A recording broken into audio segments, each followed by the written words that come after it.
జై శ్రీమన్నారాయణ. శ్రీమతే రామానుజాయ నమ.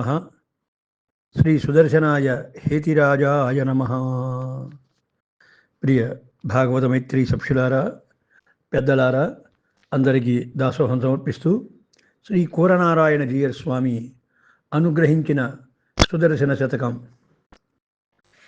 సర్వ విధములైన రోగాలని తొలగించి చక్కటి ఆయురారోగ్యాలని అనుగ్రహించే భగవత్ ప్రాప్తిని కలిగించే శతకం శ్రీ సుదర్శన శతకం. ఆగమోక్తమంగా అందరూ ఆమోదించి దీన్ని ఆరాధిస్తూ ఉంటారు.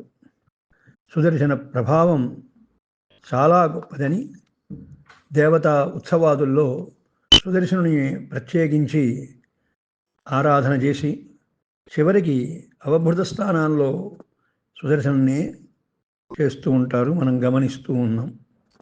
అలాంటి సుదర్శనుడు మనోరథాన్ని తీర్చుగాక అని అంటూ ఈనాటి శ్లోకంలో తెలియజేస్తున్నారు.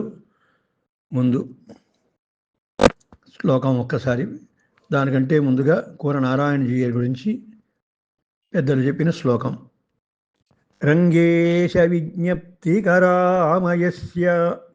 చకార చక్రేశ నుతిం నివృత్తయే సమాశ్రయేహం వరపూరణీం యః తం కూరనారాయణనామకం మునిం. శ్రీ కూరనారాయణ యతిభ్యో నమః. సుదర్శన భగవానుడు మన మనోరథాలని నెరవేర్చాలి అని అంటూ ఈ శ్లోకం ప్రత్యేకించి ఆశీపూర్వకంగా సాగుతుంది. జ్వాలావర్ణనంలో ఇది 16వది. తప్తాస్యేనోష్మణేవ ప్రతిభటవపుషాం అస్త్రధారాధయంతి ప్రాప్తేవ క్షీభావం ప్రతిదిశమసకృత్ తన్వతీ గూర్ణితాని వంశాస్థిస్ఫోటశబ్దం ప్రకటయతి పటూన్ ఆవహంత్యట్టహాసాన్ భాసావహ స్యందనాంగ ప్రభు సముదయని స్పందతాం చింతితాయా. సుదర్శన భగవాన్ యొక్క ప్రకాశం చాలా వేడిగా ఉందట. ఆ వేడితో తనకే ఒక దాహాన్ని వచ్చింది. ఆ దాహాన్ని తీర్చుకోవాలి అనే సమయం ఏర్పడింది. తన దాహాన్ని తీర్చుకోవాలి అని అంటే శత్రువుల శరీరాల నుండి కారేటువంటి రక్తధారలే కావాలి. దాన్నే తాగితే కానీ చల్లారబడదు. ఒకవేళ తాగితే ఏమవుతుంది? మదం ఏర్పడుతుంది. శత్రువుల యొక్క రక్తం కదా అది. అన్ని దిక్కుల్లో ఇక సంచరించడం ప్రారంభమవుతుంది. కారణం, ఆ శరీరాల నుండి కారే రక్తధారలను తాగడం వల్ల ఒక మదం ఏర్పడిపోయింది. ఆ మదంతో దిక్కులన్నీ సంచరించడం ప్రారంభించిందట సుదర్శన శతకం. సుదర్శనమూర్తి, సుదర్శన చక్రం. శత్రువుల శరీరాలలో వెనక వైపున ఉండేది ఎముకలు. అవి విరిచేటప్పుడు ఆ ఎముకల నుండి పటపట అనే ఒక పెద్ద శబ్దం వస్తుంది కదా. దానిని చూచి సుదర్శనుని ప్రకాశం అట్టహాసం చేస్తూ ఉంటుందట. అంటే బాగా మరింతగా ప్రజ్వలిస్తుంది అని అర్థం. అలా ప్రకాశం పొందేటువంటి సుదర్శన ప్రభువు శత్రు సంహారం చేస్తూ అభయాన్ని కల్పించేటువంటి ఆ మహానుభావుడు మన కోరికల సిద్ధి కోసం అనుగ్రహించుగాక అనంటూ తెలియజేస్తున్నారు. అందుకనే శ్లోకంలో చందనాంగ ప్రభు సముదయని అంటే సుదర్శన భగవానుని వలన ఉద్భవించిన భాహ అంటే ప్రకాశం. ఎలాంటిది? ఊష్మణ, వేడి చేత తప్త ఇవ, తపించబడిన దానివలే కనిపిస్తూ ఉంది. ఏం చేస్తుంది అది? ప్రతిభట వపుషాం, శత్రుభటుల యొక్క శరీరంలో అస్త్రధారాహ అంటే రక్తధారలను దయంతి, పానం చేసేస్తోందట. ఇలాగా పానం చేసి మాటికి మాటికి గూర్ణితాని అటు ఇటు తిరిగేస్తుందట.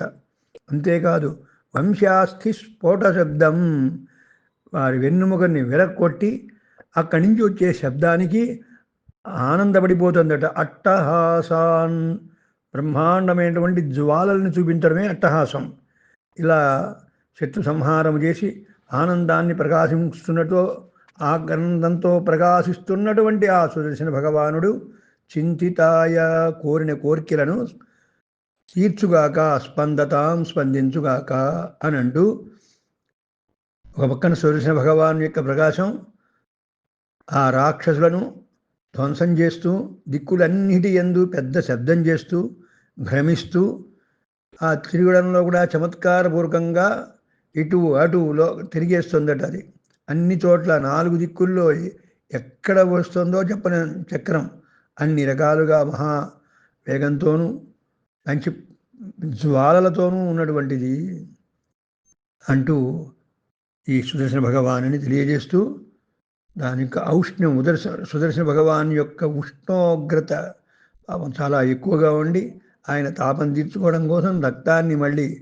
తాగుతున్నట్లుగా, తాగిన వారు ఎలాగైతే భ్రమిస్తారో అలా భ్రమిస్తూ ఉన్నాడు మరి అని అంటూ ఒక చమత్కారాన్ని కూడా దీనిలో కలిపి ఈ శ్లోకాన్ని అందజేశారు. మరొక్కసారి శ్లోకాన్ని అనుసంధానం చేసుకుందాం. తప్త్వా తప్తాస్యేనోష్మణేవ ప్రతిభటబభుషాం అస్రధారాధయంతి ప్రాప్తే వక్షీభావం ప్రతిదిశమసకృత్తన్వతీ ఘూర్ణితాని వంశాస్తి స్ఫోటశబ్దం ప్రకటయతి పటూన్ యావహంత్యట్టహాసాన్ భాసావస్యందనాంగ ప్రభు సముదయిని స్పందతాం చింతితాయ. శ్రీ సుదర్శనాయ హేతిరాజాయ నమః. సుదర్శన భగవాన్ యొక్క రక్ష అందరికీ ఉండుగాక అని ఆశిస్తూ అడియన్ రామానుజదాస కులశేఖరాలు వారు, హైదరాబాదు.